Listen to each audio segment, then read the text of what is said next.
Physics 502ની અંદર આપ સૌનું સ્વાગત છે। આપણે આગળના લેક્ચરમાં કેનોનિકલ એન્સેમ્બલની વાત કરી હતી। એની ચેપ્ટર નંબર 2 શરૂઆત કરી। ચેપ્ટર 1માં આપણે માઇક્રોસ્કોપી અને મેક્રોસ્કોપી સ્ટેટની વાત કરી હતી।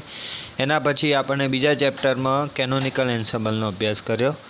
તો એની અંદર આપણે એના પાર્ટિકલની સંખ્યા કઈ રીતના મળે, આપણે n બરાબર e⁻⁴ સિગ્મા e⁻β આપણે સાબિત કર્યું હતું।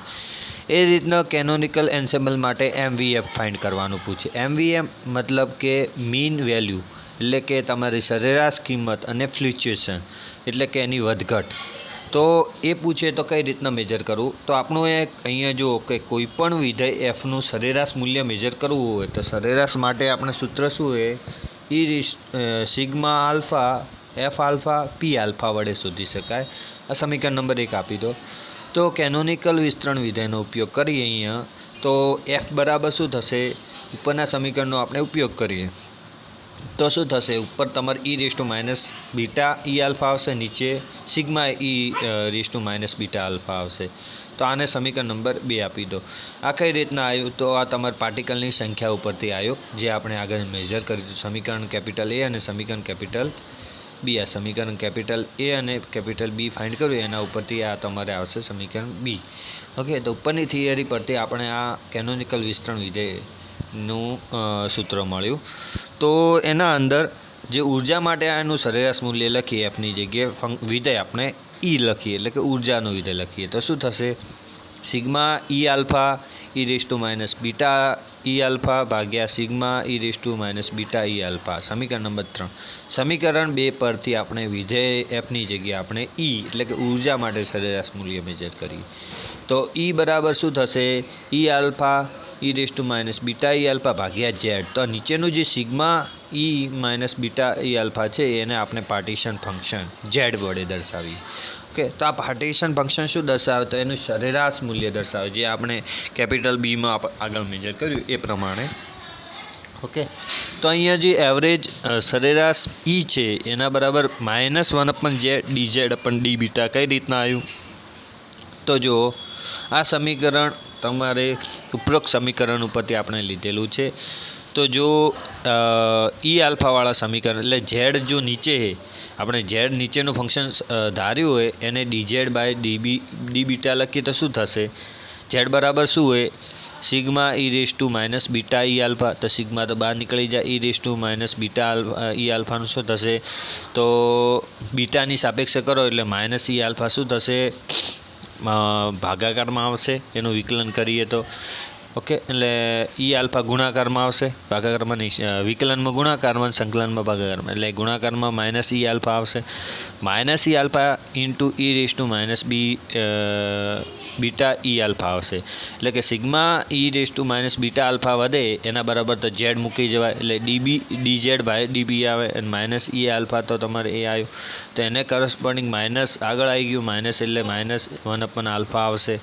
ઓકે, તો તમારે અહીંયા જે ઈ આલ્ફા જતા રહેશે ભાગાકારના ગુણાકારમાં। ઓકે, તો એ તમારે ઈ આલ્ફા જતા રહેશે એટલે વધશે શું, -1/z dz/dβ।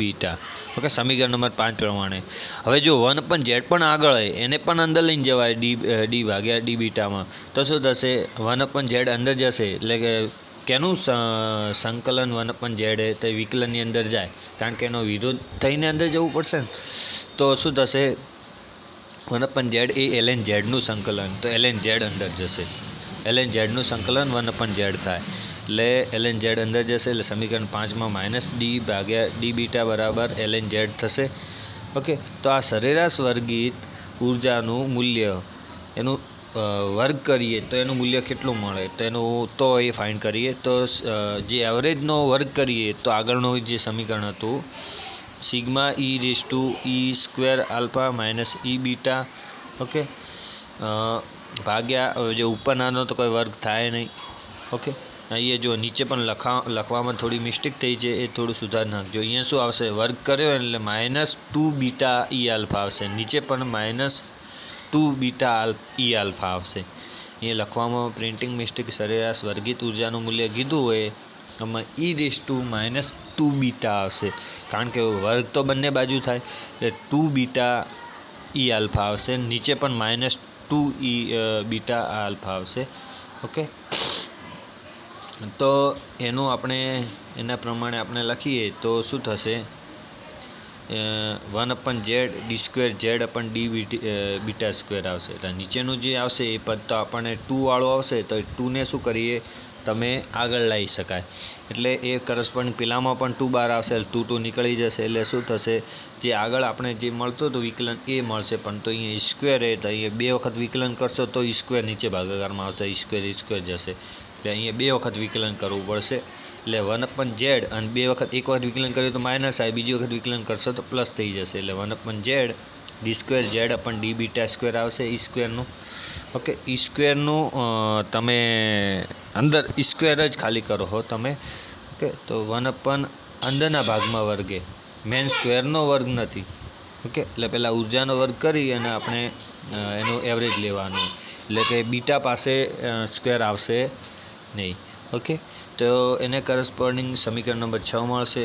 હવે જો બંનેનો આ રીતના તમે ડીઈનો વર્ગ લઈએ એવરેજમાં, તો એવરેજમાં શું મળશે, e² - એવરેજ e² આવશે, તો e² અંદરનો અને બહાર સ્ક્વેર આવશે, જે અંદરનો વર્ગ એના બરાબર 1/z d²z/d બીટા² આવશે, અને હોલ સ્ક્વેર એના બરાબર શું થશે, તો એ આખાનો 1/z નો સ્ક્વેર થશે, dz/d બીટાનો હોલ સ્ક્વેર, એટલે તમે ઈ મર્જર કર્યો સમીકરણ નંબર 5 જુઓ તો એનો હોલ સ્ક્વેર થશે, એટલે માઇનસનો વર્ગ પ્લસ 1/z² dz/d બીટાનો સ્ક્વેર, એનો હોલ સ્ક્વેર થશે. એટલે આ બીજો નંબરનું આવી ગયું.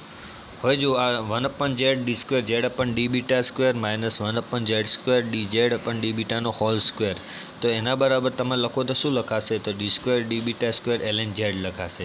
જો આવી રીતના આનું કરશો, ln zનું 2 વખત વિકલન કરો તો શું થશે, તો ln z એટલે કે તમારે શું થશે, 1/z થશે ઇન્ટુ ln z. ઓકે, એક વખત વિકલન કર્યું તો 1/z આવ્યું ઇન્ટુ dz આવશે, એટલે dz/d બીટા આવશે, અને આગળ d/d બીટા તો છે જ. હવે dz/d બીટાનું પાછું ફરીથી એકવાર વિકલન કરવું પડશે, તો d²z/d બીટા² આવશે. ઓકે, તો એને કરસ્પોન્ડિંગ તમને પહેલું ઇક્વેશન મળશે. પછી તમારે જે ln z ને કરસ્પોન્ડિંગ હતું, પછી બીજી વાર તમે એનું વિકલન કરશો એટલે ગુણાકારનો નિયમ વાપરશો, એટલે 1/z² dz/d બીટા² નો હોલ સ્ક્વેર આવશે તમારે.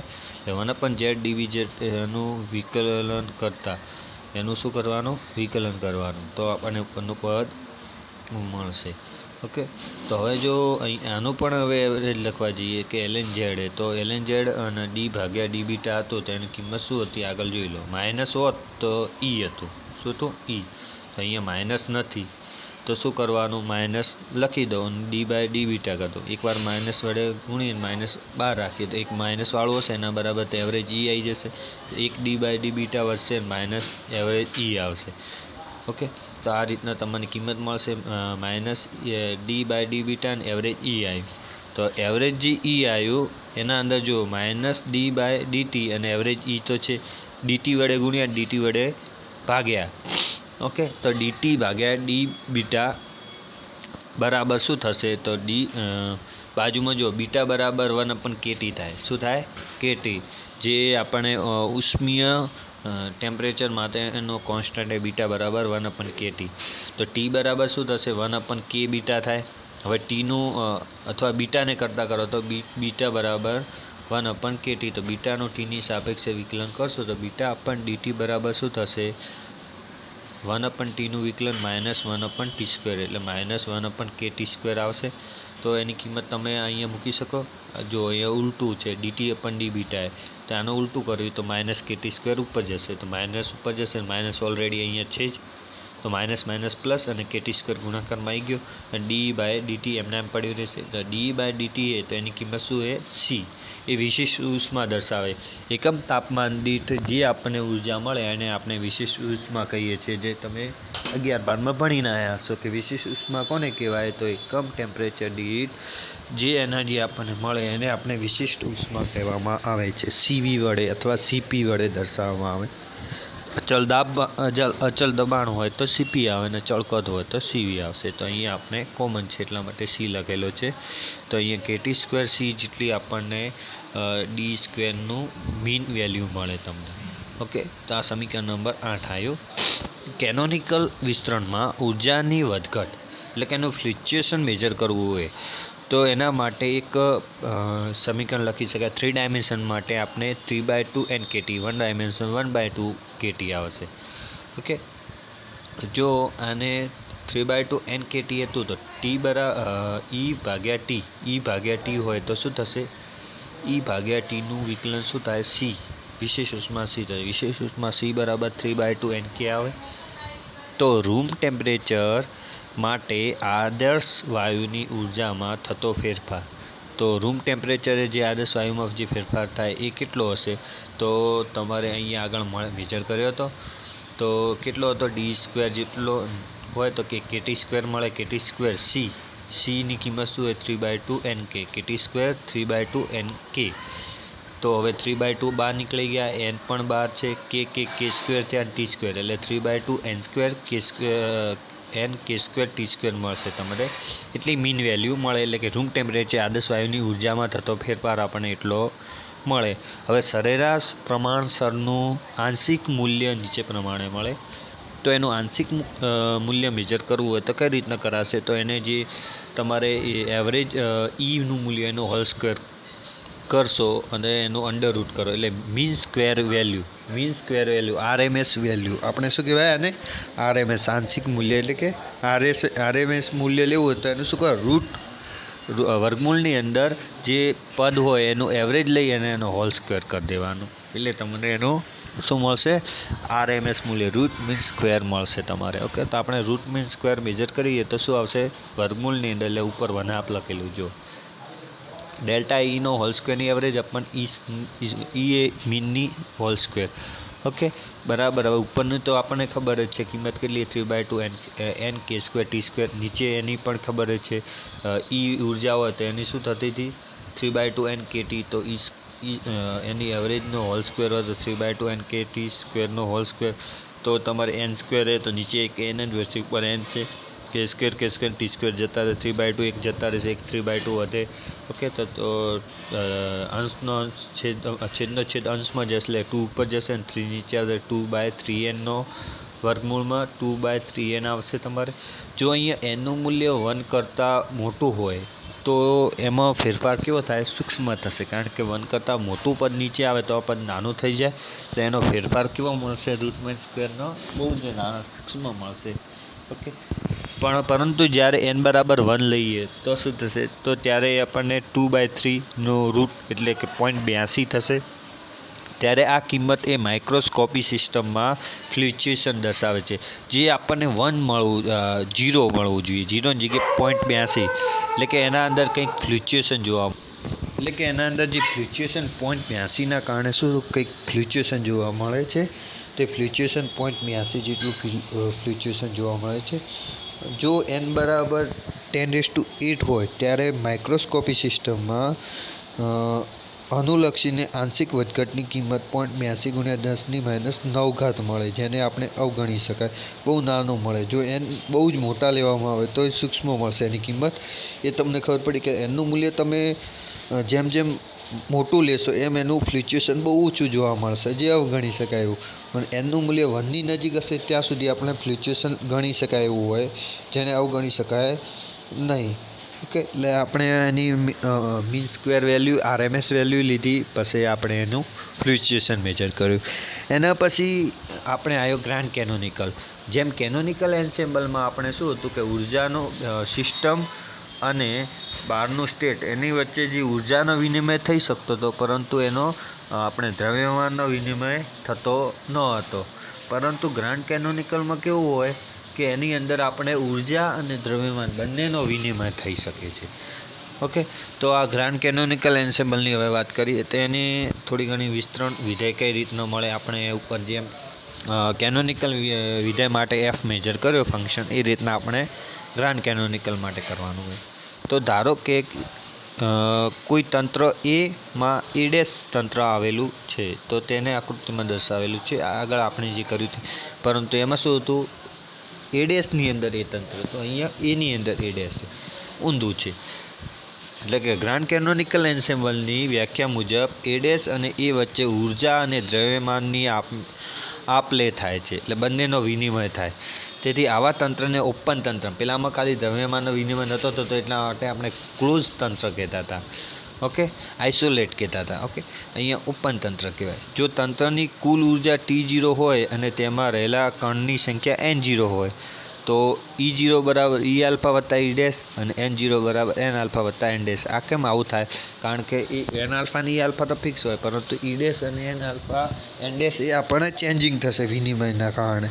ઓકે, તો અહીંયા જે E આલ્ફા એ તંત્ર E ડેશમાં રહેલી અંદર રહેલી અને E ડેશ એ બહારનો જે તંત્રમાં વિનિમયમાં થતી હોય ઉર્જા એ, અને એ રીતના તમારે N આલ્ફા અને N ડેશ માટે આવેલું છે. તો તંત્ર એ ડેશમાં રહેલા E આલ્ફા અને તેમાં રહેલા કણની સંખ્યા N આલ્ફા હોય તો તેવી અવસ્થા માટેની સંભાવના આપણે મેજર કરીએ તો સંભાવના શું થશે? P આલ્ફા બરાબર C ઓમેગા આલ્ફા. ઓકે, તો એની કૌંસની અંદર શું થશે? E0 માઇનસ E આલ્ફા અને N0 માઇનસ N આલ્ફા. તમારે આ એક સંભાવનાનું સૂત્ર હોય કે C omega alpha into energy અને કણ પાર્ટિકલ. ઓકે, તો આ જે E અને E આ બ્રેકેટમાં દર્શાવેલું છે એ શું છે? તો એ આપણો બ્રેકેટ કહેવાય. બ્રેકેટનું તમારે એક કેનોનિકલ એન્સેમ્બલની અંદર, તો ગ્રાન્ડ કેનોનિકલ એન્સેમ્બલની અંદર આપણે એની સંભાવના મેજર કરવાની છે. તો એના પહેલાં આપણે શું કરવું પડશે? બંને બાજુ પહેલાં તો ln લઈ લઈએ. ln લેશું એટલે શું થશે? E0 E alpha minus N0 N alpha મળશે. તો એક બાજુ તમારે P આલ્ફા છે તો એના કરસ્પોન્ડિંગ આનું સાદુરૂપ આપશો, સમીકરણ નંબર 2નું સાદુરૂપ આપશો જે આ સંભાવના લીધી. આ સમીકરણ તો તમારે યાદ રાખવાનું જ છે, પરંતુ એનું હવે સાદુરૂપ કઈ રીતના આવશે? તો E0 વાળા અલગ કરી દો અને આલ્ફાવાળા અલગ કરી દો. તો શું થશે? તમને નીચે પ્રમાણે વિકલન મળશે. ln લાગુ પાડો ઓમેગા આલ્ફા, તો E0 N0 તેમના જ રહેશે, પરંતુ હવે માઇનસમાં જશે એટલે શું થશે? Minus D alpha ln omega alpha વધશે. ઓકે, આ પહેલાંનું એનર્જી E આલ્ફાને કરસ્પોન્ડિંગ. એ જ રીતના તમારે D ભાગ્યા N0 હશે તો એને કરસ્પોન્ડિંગ આપણે મળશે વિકલન. ઓકે, આ સમીકરણ તમે લખી દીજો. કઈ રીતના તમારી કોઈ કિંમત હોય તો એને વિકલનમાં લઈને જાવી તો કઈ રીતના થશે એનું સાદુરૂપ આપ્યું હોય. કે આગળ કર્યું તે એમ જ આપણે કરવાનું. પરંતુ અહીંયા જો પ્રથમ 3 પદો છે, કયા 3 પદો? તો પહેલું minus D alpha ln omega alpha, એને આપણે બીટા કોન્સ્ટન્ટ લઈએ, અને D N0 ln omega alpha એના બરાબર મ્યુ મૂકવાનું. જે ઉપરોક્ત સમીકરણનું આપણે જે વિસ્તરણ લીધું એના અંદર જે બીજું ને ત્રીજું ટર્મ આ પહેલું ને બીજું એના બરાબર જ છે. ઓકે, તો એના બરાબર એનું સાદુરૂપ આ રીતના તમે લખી શકાય. તમે આનું વિકલન કરશો D આલ્ફાને કરસ્પોન્ડિંગ તો પહેલું ટર્મ મળશે, પેલાનું બીજાનું કરશો એટલે તમને બીજું ટર્મ મળશે. ઓકે, તો આ બંનેના D અને બીટા અને મ્યુની કિંમત મૂકશો એટલે તમને આ રીતના મળશે. જો omega alpha E0 N alpha અને beta E alpha minus mu N alpha મળશે. તો અહીંયા જો મ્યુ આલ્ફા એને કૌંસની અંદર E0 minus E alpha N0 minus N alpha omega alpha E0 N0, અને પેલું જે ln વાળું આ બાજુ જશે તો E રેસ ટુ થાય. ln પેલામાં તો જતા રહે પણ પેલામાં શું થશે? E raise to minus beta E alpha minus mu N alpha. Okay, સમીકરણ નંબર 4. તો આ સમીકરણ નંબર 4ની કિંમત સમીકરણ 2માં મૂકીએ તો P આલ્ફા શું વધશે? તો તમારે આની કિંમત મૂકી દેવાની. જે આપણે P આલ્ફાની કિંમત આપણે સપોઝ કરી હતી એના બરાબર આપણે શું મળ્યું? તો E raise to minus beta E alpha minus mu N alpha વધશે. ઓકે, અને C કોન્સ્ટન્ટના M જે આ વધારાનું આગળનું ટર્મ આવશે એ પણ શું થશે? એ તમારે P આલ્ફાની જગ્યાએ શું મુકાશે? અહીંયા જો આગળ ઇક્વેશન આપણે મેજર કર્યું તો એ પ્રમાણે, તો P આલ્ફા બરાબર C ઓમેગા આલ્ફા, અને સમીકરણ 2ની અંદર આપણે એની કિંમત મૂકવાની સાદુરૂપની. તો સાદુરૂપની કિંમત મૂકશે એટલે આ રીતના આવશે. તો આને નોર્મલાઇઝેશન શરત મૂકીએ તો નોર્મલાઇઝેશન શરત સંભાવના P પી પર શું થાય, સંકલનનું મૂલ્ય કેવું થવું જોઈએ, 1 થવું જોઈએ. તો એની કિંમતનો ઉપયોગ કરીએ તો પી સ્ક્વેરનો પીની કિંમત મૂકીશું હોય તો એને મૂલ્ય શું થશે, 1 થશે. જો સંભાવના 1 હોય તો સીને કરતાં કરો તો 1 ભાગ્યા પેલું આખું ભાગાકારમાં જશે sigma e raise to alpha. પરંતુ સંભાવના ક્યારે થશે એનું સંકલન લેવું પડે. તો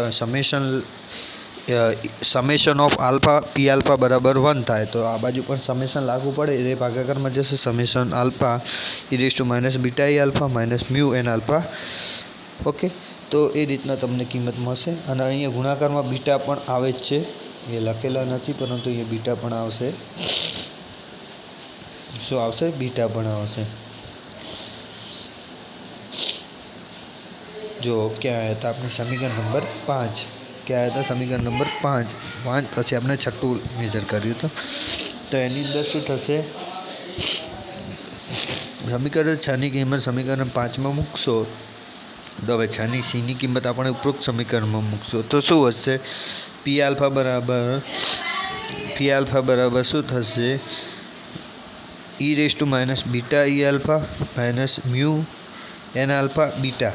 એટલે આ ઉપરનું સમીકરણ જે હતું અહીંયા બીટા લખવાનું ભૂલી ગયા, અહીંયા બીટા લખવાનું દરેક સમીકરણમાં. અહીંયા મ્યુ આલ્ફામાં બાજુમાં બીટા લખી દેજો અને અહીંયા મ્યુની બાજુમાં પણ બીટા આવશે, કારણ કે એ એલએન આલ્ફા અને બી આલ્ફાનો રિલેશન જ છે.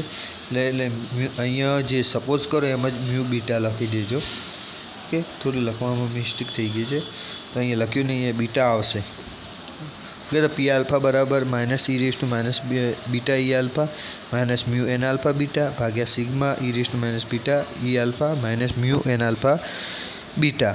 જો અહીંયા આ બીટા આપણે નહીં લખ્યું એ તમે નહીં લખો તો સાદું રૂપમાં પછી કહેશો કે ભૂલ થઈ, ભૂલ નહીં પણ આપણે અહીંયા લખવામાં અહીંયા ભૂલ થયેલી એ મ્યુ બીટા આવે જ છે. મ્યુ બીટા એડ કરી નાખજો દરેકમાં, મ્યુ આલ્ફા બીટા. ઓકે, તો અહીંયા પી આલ્ફા સમીકરણ 7 આ પ્રમાણે મળશે. તો આ સમીકરણને ગ્રાન્ડ કેનોનિકલ વિસ્તરણ વિધેય કહેવામાં આવે છે. તો આ લેક્ચરમાં આપણે એટલા સુધી જ રાખવાનું, બાકીનું આપણે નેક્સ્ટ લેક્ચરમાં જોવાનું છે. તો આમાં કશું ખબર ન પડી હોય તો મને પૂછજો. જો અહીંયા આપણે સપોઝ કરવામાં ધ્યાન રાખવાનું, અહીંયા બીટા અને અહીંયા મ્યુ બીટા આવશે તો જ આપણે આ સાદુરૂપનું પદ સાચું મળે. જો આ તમે જે ધાર્યું એ ખોટું હશે તો પછી મેળવે નહીં, કારણ કે જો બીટા એ શું હોય, માઇનસ ઈ પણ ઈ આલ્ફા એલએન આલ્ફા.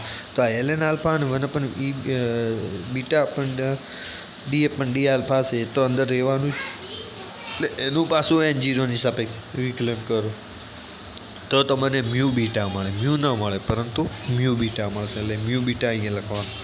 ઓકે, એટલું થોડું ધ્યાન રાખજો એટલે તમે સાદુમાં ક્યાંય ભૂલ પડે નહીં.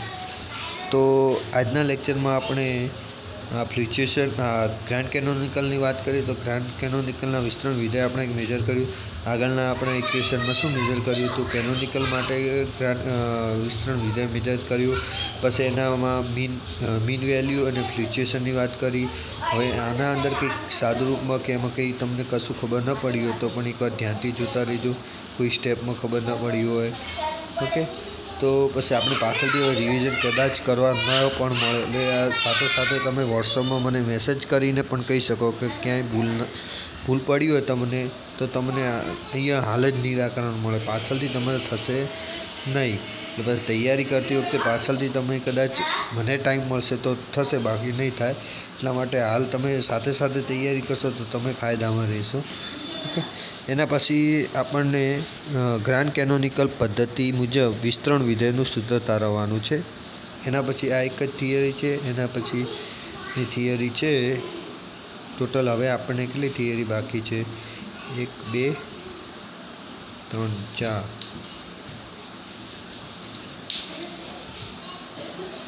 આ શું બધું છે એમ તો. એટલે આપણે નેક્સ્ટ લેક્ચરમાં એમ તો ચાલી જશે. નેક્સ્ટ લેક્ચરમાં એટલે આજે લગભગ આ આપણે થિયરી નોંધ થઈ જશે. ક્યાં સુધી આપણે હતા, ફ્લુક્ચ્યુએશન, એના પહેલાંની એક આ થિયરી છે તો એક આ થિયરી આપણે જોઈ લઈએ હાલ. તો કઈ હતી, તો ગ્રાન્ડ કેનોનિકલ પદ્ધતિ મુજબ વિસ્તરણ વિધેયનું સૂત્ર તારવો. તો એની અંદર જો તંત્રમાં જે અણુઓની ઉર્જા ઈ આલ્ફા હોય તેથી અવસ્થાઓને અલગ અલગ રીતે દર્શાવી શકાય. તો એના માટે આપણે આગળ ઇક્વેશન મેજર કર્યું તો એ પ્રમાણે જ કેનોનિકલમાં ઓમેગા બરાબર ઉપર n ફેક્ટોરિયલ હતું, નીચે શું હતું c into n1 factorial n2 factorial n3 factorial dash dash એટલે સમીકરણ નંબર 1 આપણે જે કેનોનિકલમાં આગળ મેજર કર્યું તો એ પ્રમાણેનું ઇક્વેશન છે સેમ ટુ સેમ, જ્યાં n એ કેનોનિકલ એન્સેમ્બલમાં કુલ સંખ્યા દર્શાવે છે અને જે n1 એ પહેલા નંબરની સિસ્ટમ હોય, n2 એ બીજા નંબરની સિસ્ટમ હોય અને c શું છે કોન્સ્ટન્ટ છે, એ સંભાવનામાં જે કોન્સ્ટન્ટ મળે આપણને એ કોન્સ્ટન્ટ દર્શાવે. ઓકે, જેમ કેનોનિકલમાં આપણે અલગ અલગ રીત માટે ઉર્જાની એક અવસ્થા દર્શાવી હતી ઓમેગા, એ રીતના અહીંયા પણ સેમ ટુ સેમ ઇક્વેશન જ લખ્યું હોય.